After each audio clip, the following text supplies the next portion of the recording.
But do you think some of the belief system that we have politically, liberal or conservative, we're born with?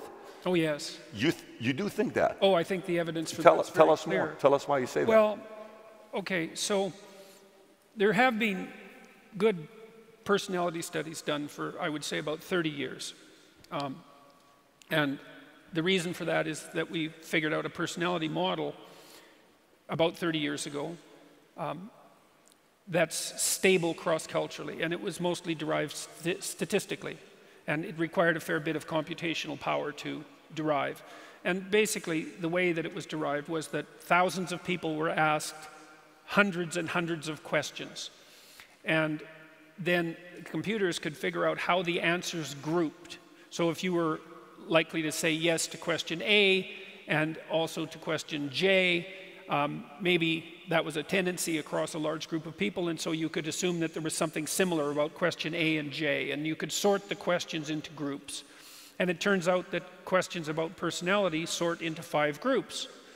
And there's some argument about exactly the right number, but it doesn't matter. It's somewhere between 5 and 7, and you can break the 5 down into 10, but whatever. We've got a pretty good overall descriptive structure, like the periodic table of the elements for personality. And if you're an extrovert, man, it's like you want to be where the action is. You want to be where the party is. You're telling jokes, and you're setting up social occasions, and you smile a lot, and you talk a lot, and you want people around you all the time. And a tremendous amount of that is influenced genetically. And you can tell that if you have children, because your children are like that from like day one. No doubt about it, yeah. My son's quite extroverted. Well, my daughter is as well, but you know, he was a flirt when he was 9 months old. It was ridiculous. Well, it was ridiculous. My wife used to pack him along on her back on one of those little, and I would do the same thing, on one of those little, you know, those little baby carriers. And I can remember one time we were on a cruise ship, just taking a small cruise from Maine to Nova Scotia, and we got on the boat, and we were wandering through a group of people, and it was like being with a rock star, because he was sitting in the back of the little baby holder, smiling away, you know, like flirting like mad, and waving at everyone.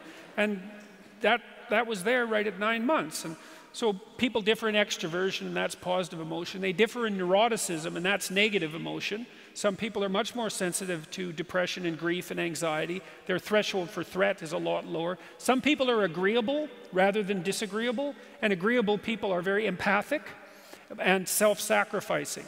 And the empathic part is good because, you know, it's useful to be empathic, especially if you're caring for people who are in real trouble. But the self-sacrificing isn't so good. That can make you resentful and also decrease the probability that you're going to be successful in your salary negotiations and so forth. So those of you who are agreeable and have a hard time standing up for yourself and fighting, you know, you'll fight for other people but not for yourself. It's a very good skill to develop, that ability to watch your resentment and see what you need and then make a case for it. It's a hard thing to learn. People differ in conscientiousness, that's orderliness and industrious, and they differ in creativity, which is openness. And a lot of that's genetic. It's there to begin with. Now, you can move that with the environment, you know, but you know, you have a character. It's there. Liberals are higher in openness, that's trait creativity, and lower in conscientiousness, especially orderliness. And that seems to be because they believe, or their let's say, their niche is an informational niche.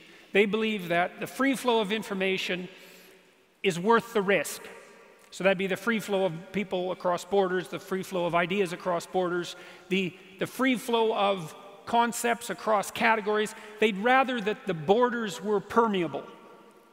Now, the conservatives are low in openness and high in conscientiousness, especially orderliness, and they take the opposite tack. They think, well, yeah, there's danger in too much openness. There's danger in borders that are too permeable. Things can change too fast. Entire societies can become destabilized, and everyone can end up not knowing which way is up.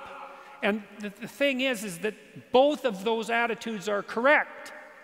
It depends on the time. Because sometimes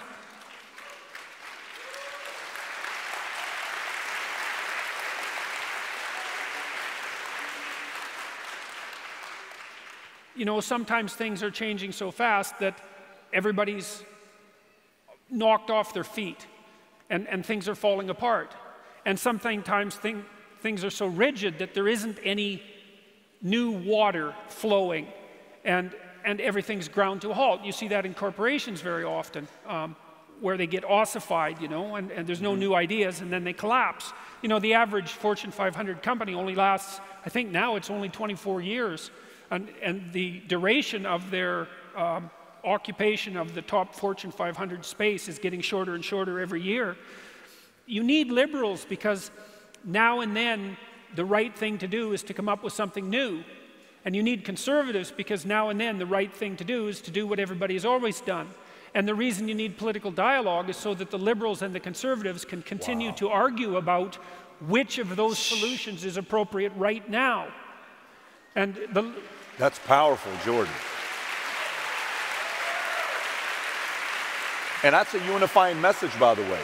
That's a unifying message that you're not hearing. Yes. Today, it's not a unifying message that we need each other. Today, it's more, we're smart, you're dumb, and you have no clue what you're talking about. And you're trying to take advantage of people. Versus, hey, we need to kind of process this thing together. No, it's really a bad idea, you know, like, it's a really bad idea. Because here's another example.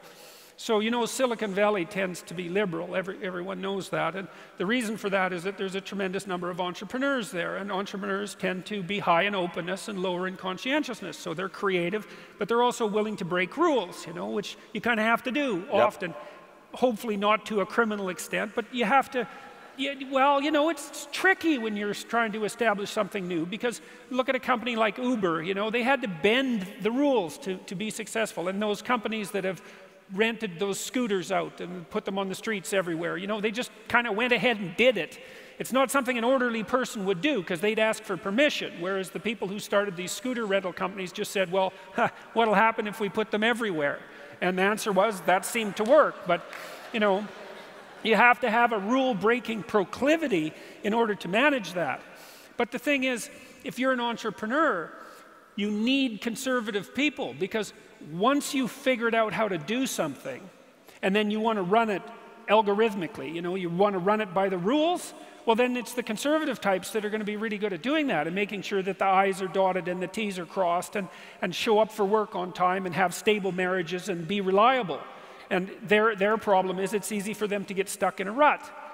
So this is also Rule 9, which is, you know, attend to the person you're listening to as if they might know something you don't. It's like, I really find it interesting to talk to people whose political opinions differ from mine. And for me, that's mostly meant talking to really strong conservatives, because I would say temperamentally I tilt in the liberal direction, although being a social scientist has made me more conservative.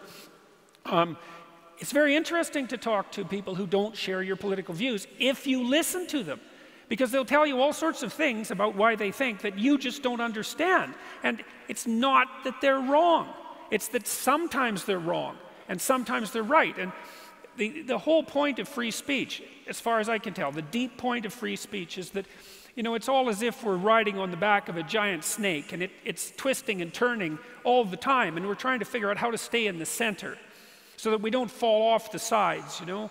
And sometimes it's time for a bit of a tilt to the left, and sometimes it's time for a bit of a tilt to the right. And the only way you can tell when that time is by having a discussion about it.